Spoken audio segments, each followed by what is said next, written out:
Привет, друзья! Вчера я рассказывал про 9,7-дюймовый планшет от Apple. Прошка, которая даже в 2022 году отлично чувствует себя в играх. Обязательно посмотрите этот ролик. А сейчас плавно перейдем на консоли. Компания One Netbook Technology представила портативную консоль One X Player 2. Новинка оснащается 8,4-дюймовым экраном IPS с процессором AMD Ryzen 7 6800U, работает на привычном для нас Windows, и в следующем году можно будет купить эту консоль, надеюсь, выгодно на AliExpress. Давайте рассмотрим новинку подробнее. Подписывайтесь на канал. Поехали!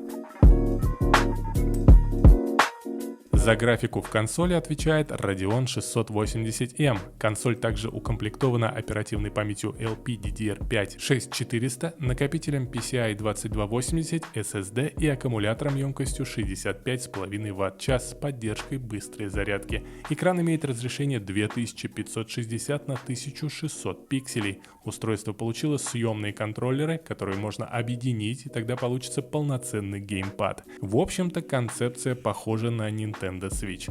Консоль оснащается динамиками Harman Kardon, также устройство можно использовать в качестве мини-ноутбука или планшета, подключив беспроводную мышку и клавиатуру. Стилус тоже поддерживается. One X Player 2 уже доступен для предварительного заказа на Indiegogo. Ожидается, что заказы будут выполнены в марте 2023 года. Цена стартует от 58 тысяч рублей по сегодняшнему курсу. Напишите в комментариях, как относитесь к портативным консолям. Спасибо за ваши лайки, впереди много интересных новостей и обзоров. Подписывайтесь на канал, подписывайтесь на мою группу в Telegram, где я публикую самые выгодные цены на технику из AliExpress и Яндекс.Маркета. Впереди много интересного. Пока-пока.